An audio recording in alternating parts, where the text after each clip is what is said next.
नमस्कार, आप देख रहे हैं श्रेष्ठ भारत और आपके साथ मैं हूं मुक्ता सिंह।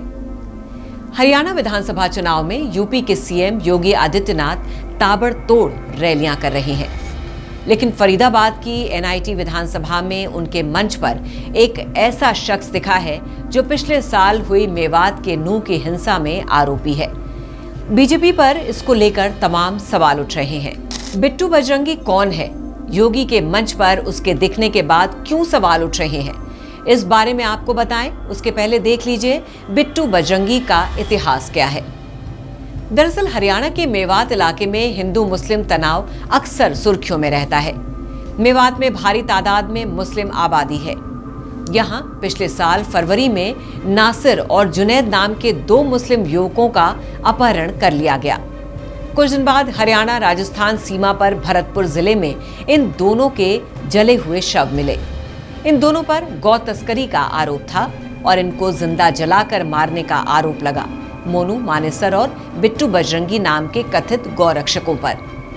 इस घटना के बाद मेवात के नूह इलाके में जबरदस्त हिंसा हुई। गुरुग्राम तक इसकी आंच फैली और देश के आरटी हब गुरुग्राम में 3 दिन तक इंटरनेट बंद रहा। नूह की हिंसा में भी बिट्टू बजरंगी को आरोपी बनाया गया। मोनू मानेसर को पिछले साल राजस्थान में गिरफ्तार कर लिया गया था। वो अभी जेल में है, जबकि बिट्टू बजरंगी भी गिरफ्तार हुआ था, लेकिन उसे जमानत मिल गई है। अब वो खुलेआम बीजेपी के मंचों पर दिख रहा है। सीएम योगी आदित्यनाथ के मंच पर बिट्टू के दिखने पर सवाल उठ रहे हैं। हरियाणा में प्रचार के लिए आए उत्तर प्रदेश के मुख्यमंत्री योगी आदित्यनाथ के मंच पर नूह हिंसा का आरोपी बिट्टू बजरंगी भी पहुंच गया। इस दौरान मंच पर केंद्रीय मंत्री कृष्णपाल गुर्जर समेत कई बीजेपी नेता मौजूद थे। बिट्टू मंच पर चढ़ा और लोगों से हाथ उठाकर अभिवादन स्वीकार किया। दिलचस्प ये है कि जमानत पर चल रहे बिट्टू ने फरीदाबाद एनआईटी विधानसभा सीट से निर्दलीय उम्मीदवार के तौर पर नामांकन किया था, लेकिन अब उसने फरीदाबाद से बीजेपी उम्मीदवार को समर्थन दे दिया है। बिट्टू बजरंगी पूरे इलाके में गौरक्षक के नाम से जाना जाता है। वो बजरंग दल से भी जुड़ा है। उसने बजरंग फोर्स नाम से युवाओं का एक संगठन बना रखा है।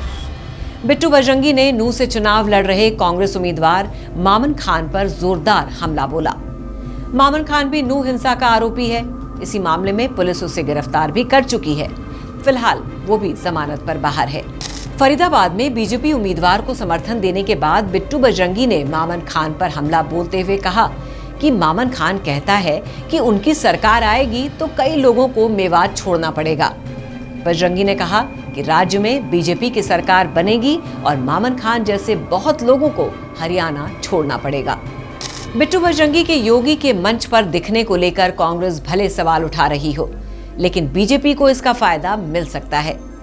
मामन खान, लव जिहाद और गोकशी के खिलाफ बिट्टू बजरंगी जिस तेज हुंकार के साथ बोल रहा है, बीजेपी के बड़े नेता उस तरह बोलने से परहेज कर रहे हैं। वो कह रहा है कि कोई भी चुनाव जीते या हारे, वो हमेशा हिंदुओं की बहन बेटियों और गौ माता की रक्षा के लिए आवाज बुलंद करता रहेगा। हरियाणा विधानसभा चुनाव प्रचार के आखिरी चरण में बीजेपी और कांग्रेस दोनों ने प्रचार बेहद तेज कर दिया है। बीजेपी अब खुलकर बिट्टू बजरंगी और मोनू मानेसर के समर्थकों का साथ लेने से परहेज नहीं कर रही है। वहीं कांग्रेस का उम्मीदवार मामन खान तो खुद ही हिंसा का आरोपी है। दोनों पार्टियों की इन कोशिशों का मतदाताओं पर कितना असर होता है, इसका पता 8 अक्टूबर को चुनाव नतीजों के साथ ही चलेगा।